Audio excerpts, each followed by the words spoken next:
Good evening, and welcome to the happenings in Medfield. And as you may know, on a monthly basis, I have the opportunity of sitting with Mike Sullivan, the town director, discussing the happenings in Medfield. It's always a pleasure. We just sit here and chat about what has happened and what is going to happen. Hi, Mike, Jack. good to see you. Good to see you, Jack, and welcome to the fall. Seems like summer just flew by this year. Well, it didn't. I noticed the leaves are falling. Yes, well, it's been so dry. We're so short on rainfall. The leaves are drying up a lot faster than usual. We I need think, rain so badly. Yes, yeah. Whoever thought we'd be wishing for rain? No. And I know that occasionally when I'm watching the weather reports, everybody kind of ends it with, we need rain. Yes, yeah. Well, fortunately, we're not as bad as the West with the That's very forest true. fires and the drought and the sandstorms and everything That's else they have something out else. there. On the West Coast, forest fires, and the Mideast floods. Yes, yeah. So we're lucky. As bad as our winter weather can be, we've been pretty lucky. And the hurricane season so far, We have been. Cross our fingers, has been great You so better far. believe it. So, You know, we had one good day on Medfield Day. And I know you were participating in Medfield Day. yes. I sell tickets for the kids' ride area. I've been doing that for several years now, and then help them take down the area at the end of the day. So it's a lot of fun. I enjoy that. It's fun watching the kids get all excited about the rides, and we kid the parents about, they keep coming back to buy more tickets. And I've said to a couple of the fathers, why don't you just leave your wallet here? We know you'll be back. So, but it's a great time, and God, there were, I guess there must have been somewhere around 10,000 people during the course of the day that came through. That I could readily understand. It seemed to me, and I may be wrong, Mike, but I think it seemed like there were more people at Medfield Day this year than there was last year. Well, the weather certainly was a factor. It was perfect weather. Wasn't too hot, wasn't too cool. It was dry, so people came out earlier, I think, and stayed longer. There was a lot of things to do. You better believe it. Well, as you may know, we had the tent up for Medfield TV and had the opportunity of interviewing people, but there were an awful lot of food stands. I know there were, and I made it to as many of them as I could before I got stuffed. So, but I always enjoy the sausage with pepper and onions that the American Legion has, and the hot dogs. And then several of the restaurants had really nice menu offerings. Yeah, so they were really there good. in the restaurants too. Yep. Yeah. So it was excellent. And then with the youngsters and the dancing and so forth. Wow. Yes, yeah, I was congratulating Russ Hallisey for quite a season he had between the concert series. And he said they didn't have one cancellation this year. Every Thursday night turned out to be fine for weather-wise. So the concert series went off without a hitch, and the Medfield Day went off without a hitch. It did beautiful. Do you figure you estimated about 10,000 people? That would be my guess. 'Cause people are coming and going, and it's hard to judge in a way. Yeah, but I think, that's true. but it was certainly they were saying it was the 35th Medfield Day. So it's become quite an institution for the town, and a lot of the towns around have copied us, and there's Dover Day and Norwood Day and Millis Day, and there really has become a well duplicated event. Right, a lot of people there. Yes. Moving on, and I now understand that Route 27 is done.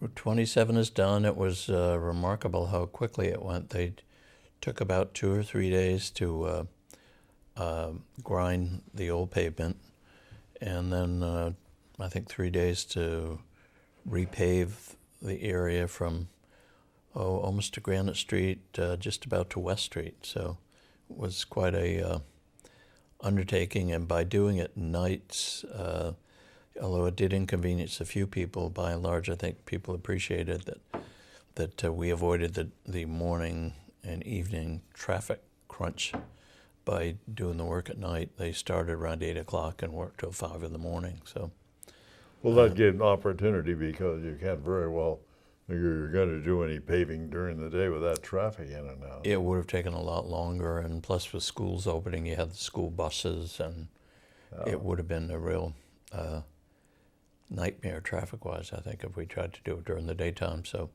it worked well. As I said, there were a few people that were surprised when trucks showed up at 9 o'clock at night in front of their houses, grinding and slamming tailgates and whatnot. But it was remarkable, and we hope to get the lines painted quickly, but depending on the weather, if we get rain, then they can't put the lines down while the roads are wet. So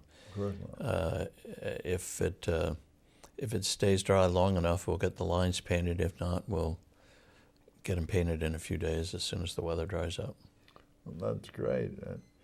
And speaking of that, anything on the big problem, traffic? It seems like it's a big problem all over. Oh, you bet it is. At the selectmen's meeting this week, we had a group of residents in from Pine Street. A resident, I believe, lives on Walden Court, on one of the streets off Pine, came in and wanted to talk about possibly widening and straightening Pine Street or doing something to better accommodate pedestrian and bicyclists. As you know, that Pine Street is quite a popular bike route. I guess advertised in a couple of publications is a great scenic biking route. So they get a lot of bicycle traffic, particularly on the weekends. And there's a lot of houses that are built up on Pine Street. So, but it also has scenic value. So the sentiment was kind of torn between we love Pine Street the way it is, but we would like to do something to make it a little bit safer. So I understand the residents of that area have set up a traffic committee to address what might be possible solutions. They were talking about speed bumps and speed depressions and whatnot, and a variety of other measures. So we'll see what comes of it. But we are also the MAPC has given the town some consulting help looking at the traffic signals along 109 and the three intersections, the South Street intersection, the North Pleasant Street intersection, and the 27 intersection, all those intersections along 109, to see if something can't be done to improve the flow of traffic. The other problem we've been having lately is with the railroad.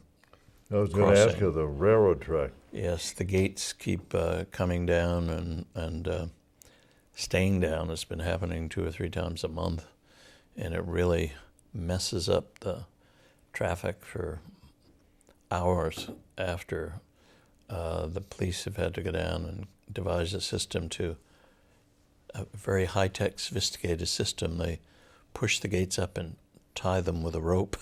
So, got to do something.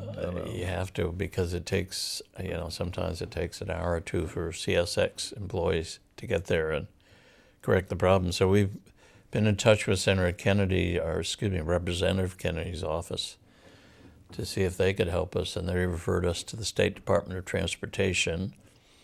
And the State Department of Transportation referred us to the CSX Railroad, which is down in Florida, I believe. So it's something we're chasing around, but we may have to chase around quite a bit before we get a resolution of it. How does it look downstream? Do you think the situation will develop, or just hurry up and wait? I hope we'll get some resolution of the railroad crossing problem. As far as the traffic signal problem, we are looking at replacing the guts of all the traffic signals. They're pretty obsolete now in terms of the electronics in them. Everything's now circuit boards and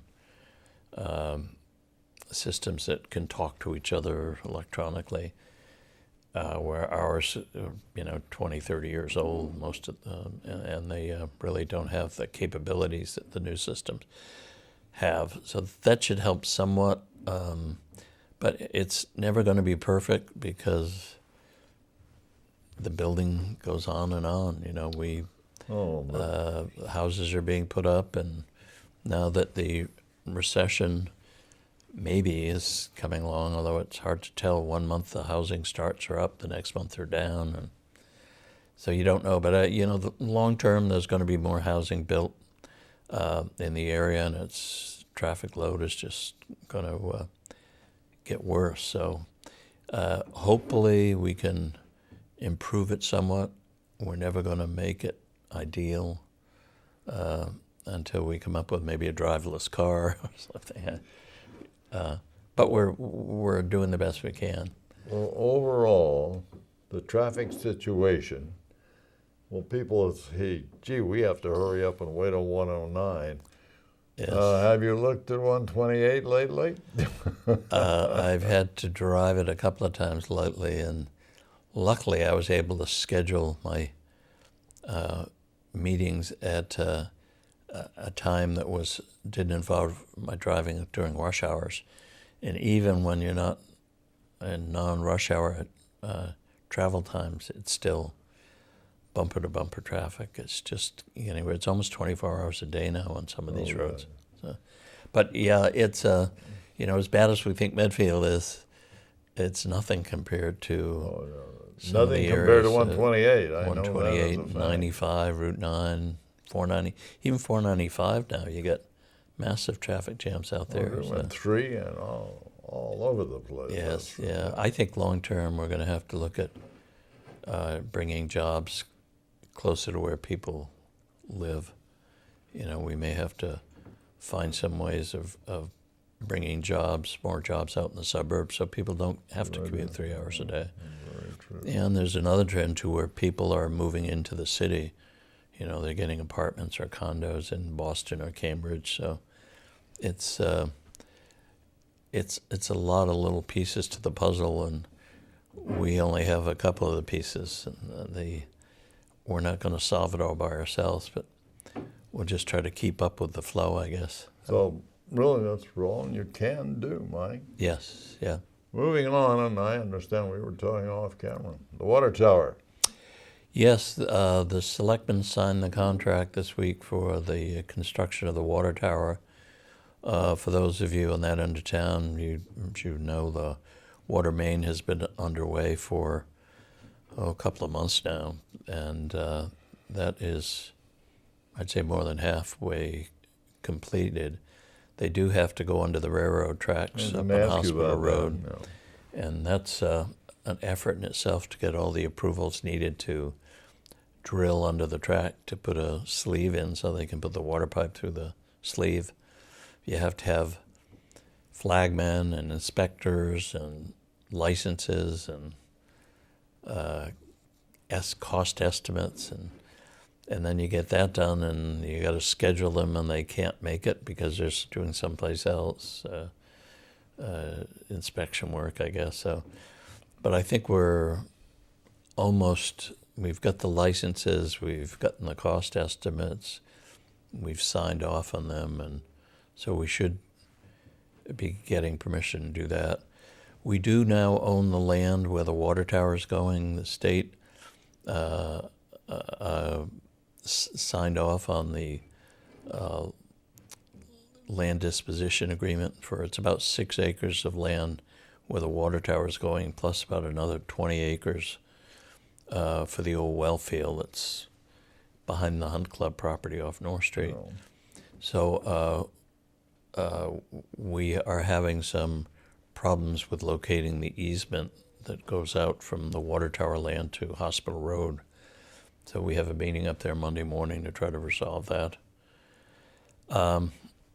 But the contract for the water tower, it came in a couple of $100,000 under the engineer's estimate, which is good news, because we do have to remove some contaminated soil from the area, and that's another issue of where you take that to. We were hoping to put as much of it as possible in the area where they're excavating the old landfill down by the river at the state hospital. Mm-hmm. When I say contaminated, it's There's small amounts of lead in the soil because the water tanks used to be painted with lead paint.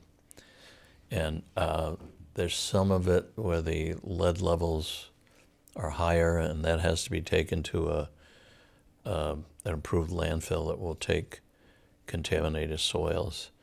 But the lighter contamination, when you think that lead is a naturally occurring element anyway, the lighter levels can be disposed of if they have a proper cover over them, a proper amount of soil. But that seems to be getting more and more difficult to remove it, to move it on site. We were hoping that we could get rid of most of that on site, but it looks like now more and more of it's going to have to be hauled off to an approved landfill. And depending on the levels of contamination, there are 2 or 3 landfills in Massachusetts that will accept them. In some cases, you have to take it to New York or Canada if the contamination levels are high enough or the contaminants are certain types of materials. So that will probably use up a good portion of the $200,000 we saved on the construction of the tower. But we are going out to bond next week. We had a call with Moody's to review our bond rating, and in fact, we're supposed to hear today what our bond rating is. We have the second highest bond rating that Moody's gives, AA1, I believe it is. Beautiful. It's one step below a AAA, and the reason we don't get a AAA primarily is because we're 94% residential, and for a AAA rating, they like to see a more diverse tax base, and they like to see very high reserve levels, although we do have that for our free cash stabilization levels. They like to see at least 10%, and we have that, but we don't have the diversified tax base. So, but the bonds will be sold October 1st.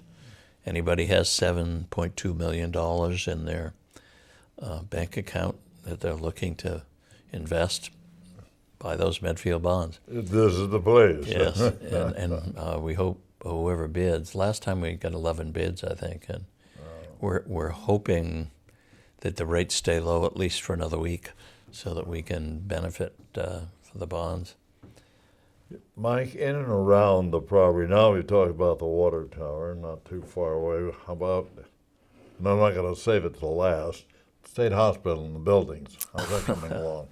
Well, yeah, that's another interesting process, too. Now that we've got the land to build the water tower, the committee is that the selectmen appointed to look at the reuse of the campus when we buy it is negotiating the terms of the sale with DCAM, which is the Division of Capital Asset Management and Maintenance. That's the state agency in charge of surplus properties.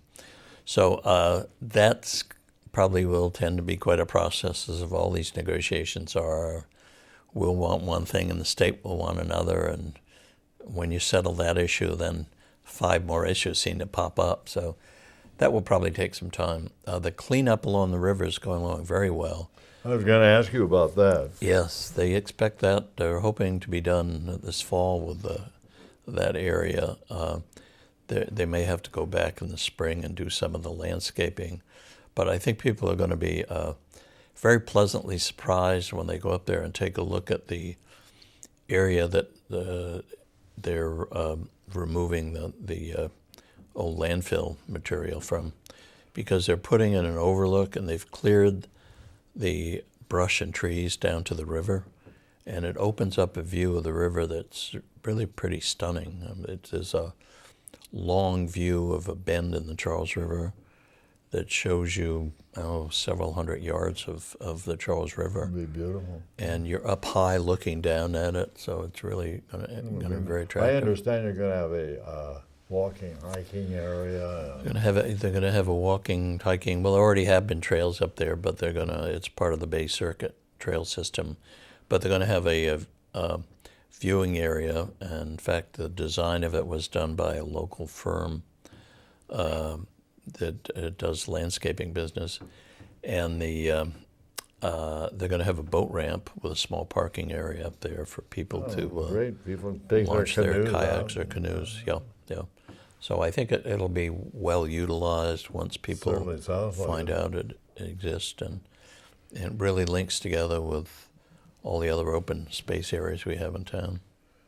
I imagine just viewing it way downstream, when things are finally finalized and everything put together, it's going to be something else again. I think so, yeah. Yeah, it'll be interesting to see how the major portion of the campus that we're buying, I think around 127 acres it is, aside from the land they've already turned over to us, and how that is utilized.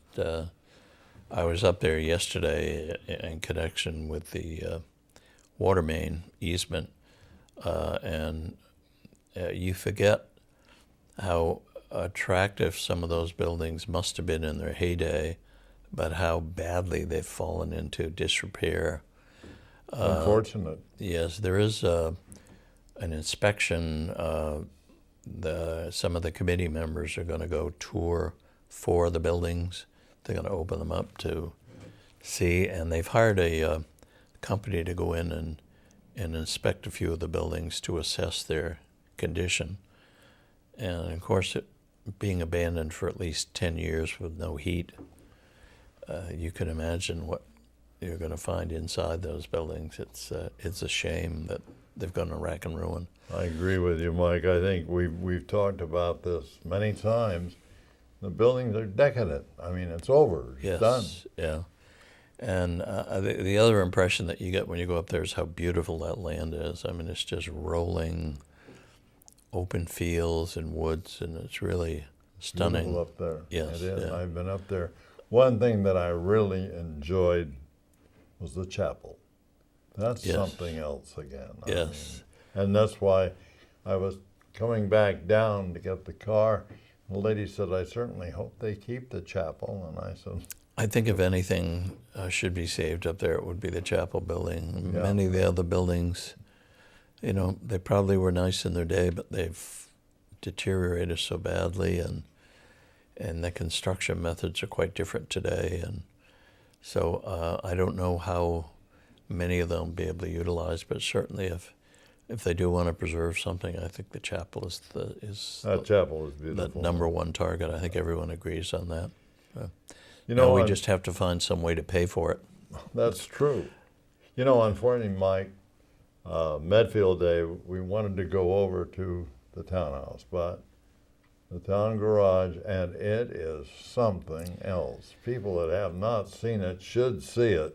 I went back over, and they've done landscaping, they've done just about everything, and it They is do. one fine-looking building. Yes, and the grass is starting to come in, and they've put hostas all along the fence, and Yeah. they have a very nice stainless steel flagpole they put in. So Electric Time donated a very large clock at the front of the building, so it was very nice of them to do. And I think the committee is going to try to hold an open house, the Permanent Planning and Building Committee, hoping that people will want to go down and take a look at it. And Highway is going to see if they can offer the kids rides in some of the DPW trucks, which will be probably an attraction for the youngsters. But I think people really should go see it. There was a lot of griping about the cost, and including myself when I first saw the price tag. But when you see all the site work that has to be done on the building, there was probably a couple of $1 million spent before they got out of the ground with the stormwater regulations that have to be complied with, and protecting the wetland areas, and then running conduits for electricity and sewer, water, and all the other things that go underground. The total amount appropriated was, I think, around $10,650,000 roughly. The cost they're estimating right now, there's still a few items. They have a retainage that they have to pay out, and they have a guardrail to put in, and Yeah. signs and a few other things. But they expect to turn back over $500,000 from that $10.6 million, so it'll put the price tag just a little over $10 million. And it's a sturdy, well-built, permanent building. It should be serviceable for 50, 60, 70 years, I would think, if it's properly maintained. I think it was a good investment for the town, and it was a good time to do it because a lot of the other projects are coming. Yeah, I'm going to ask you about the fire and police. How's that coming along? They're going great guns. They were meeting the Permanent Planning and Building Committee is the only committee in town that meets at, I believe, the only one that meets at 7 a.m. They're really, they like to get going early, and they'd rather have the meetings in the morning than come home at night and have to grab a quick dinner and run out to a meeting. So they meet at 7 a.m. and they have been working with the chiefs and the architects and engineers, and it's quite a building. For those of you who haven't seen the design, it's going to be a real attractive addition to the North Street area. The price tag on that looks like it's going to be somewhere around $19 million, minus the design costs that have already been appropriated. So it's a sizable chunk of money, but there's a lot of electronics and security measures and a lot of things you don't think of that go into a public safety building. So I think the feedback, they had a booth at Medfield Day and had sketches of what the building was going to look like, or renderings. And the committee members were answering, along with the chiefs, were answering questions about what was in the building and what was not in the building and where it was going to be located and what the cost was. So, and they said generally the people seemed to be favorably disposed and recognized the need for it. So I always say, every time you finish a project, another one starts up. We finished the town garage, we're starting the water tower. We'll finish the water tower, we'll be starting the public safety building. Sounds like when you started with the town hall and working from there to the library and 101 other things. It's been going on forever. Then we had the renovation of the 3 schools. We had some work done at the treatment plant. Wastewater treatment plant. We built a well down on off Route 27 and a treatment facility along 109. So it just goes on and on. But that's why it's good to keep moving with these projects, because if you don't, they all back up and you have to do a lot of them at once. And that happened to us probably about 20 years ago. We were doing the library, the town hall, capping the landfill, buying the land for the post office, buying conservation land, doing a lot of the sewer projects, and our debt just exploded. And it was, fortunately, for people living here today, that 20 years is up in a couple of years, so a lot of those projects are coming off the bond cost, the bond budget. And that's why we think this is a good time to go ahead with the town garage and the public safety building. Progress, that's the most important thing. And as I had said earlier, people ought to realize now that Medfield, in a lot of respects, Mike, is growing, and situations that are existing now, things like town garage is done beautifully well. You got other areas, they have to be completed. Yes. Fortunately, I think we've kept up our infrastructure pretty well. The roads are in good shape, by and large. I know we're trying to get to North Street, but that's going to be looks like a few years away. But we've just resurfaced a lot of 27. We're hoping to do Green Street next year from North Street up to beyond the swim pond, put a sidewalk in and make it a lot more convenient for people to get to the swim pond area. So Medfield has been pretty good about keeping up with capital infrastructure projects, and I think it's starting to show. You know, I look around at a lot of the towns around the area, and they are now facing many of the things we faced years ago. You know, Norwood and Franklin are just finished their high school projects.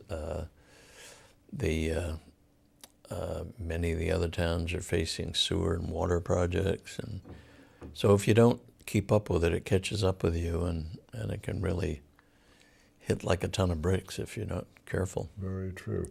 Question came up, and I wanted to ask: is there any kind of a town meeting special coming along, or? Well, the permanent building committee came in a couple of weeks ago, met with the selectmen about a town meeting a week before the election for the public safety building. So that would be in the middle of March of 2015. They'd like to do it that way because they feel the public safety building is a significant enough investment. It should be discussed as a separate special town meeting. And they also want to come to that town meeting with a fixed price. They want to put it out to bid and have a firm bid price to take to the town meeting, and then have an override vote rather than have a special override election, put it on the ballot for the annual town election. So if they have a special town meeting a week before the town election, then have an override vote on the ballot for the town election. So they asked the selectmen if they would consider that, and the selectmen said they certainly would. As things moved along, you know, they always have to make sure that the bids have gone out and they're ready to do it at that time, but they said that they would consider that. One of the things, well, I think of it too, is, you know, a couple of projects in town that people have been asking about. One of them is, are they going to build the 40B down on West Street? Mm-hmm. And yes, they are. They've met a couple of times with the building inspector.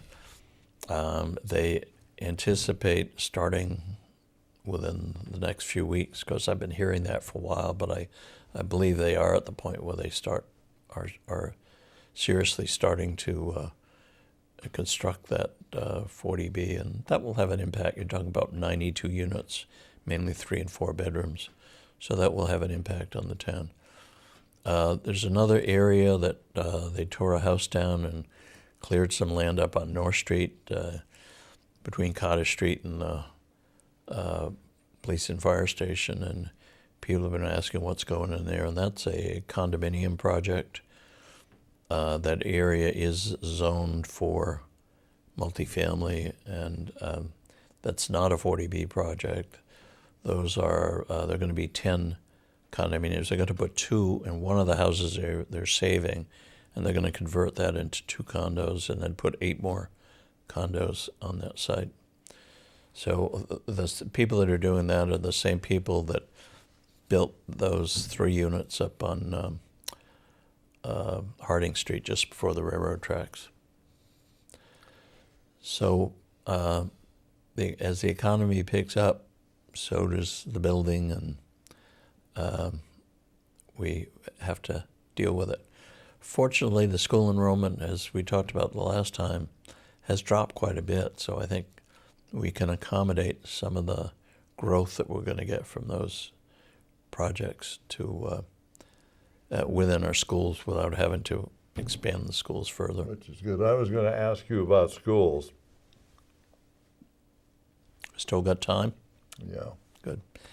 The schools, the one project they're looking at, and it's more for program needs than space needs, is the Dale Street School.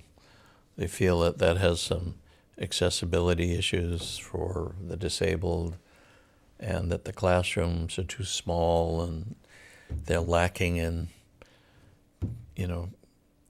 chemistry and biology labs and things like that are starting earlier and earlier in the schools, and language labs and all the other things that they're putting in schools earlier and earlier today. So they would like to either redo that or build a new Dale Street school. Hopefully that's a few years down the road so we can digest some of these other projects like the town garage and the public safety building before we get hit with that tab. Like the old town on the clock on the wall.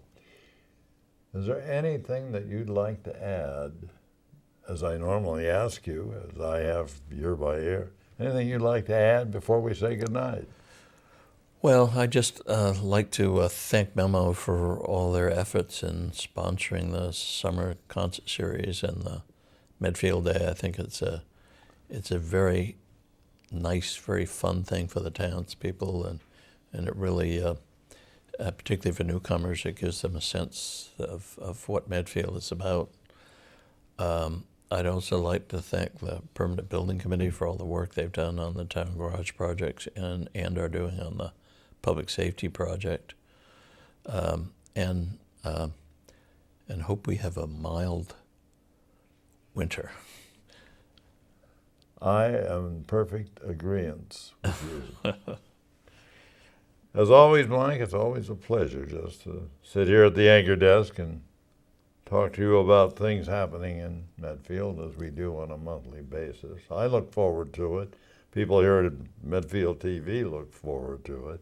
And I know that the people that I run into occasionally, they look forward to it. So once again, I want to thank you. It's been a pleasure. Thank you, Jack, as always. And we'll see you next month. You bet.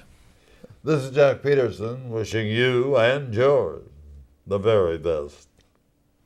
Good night.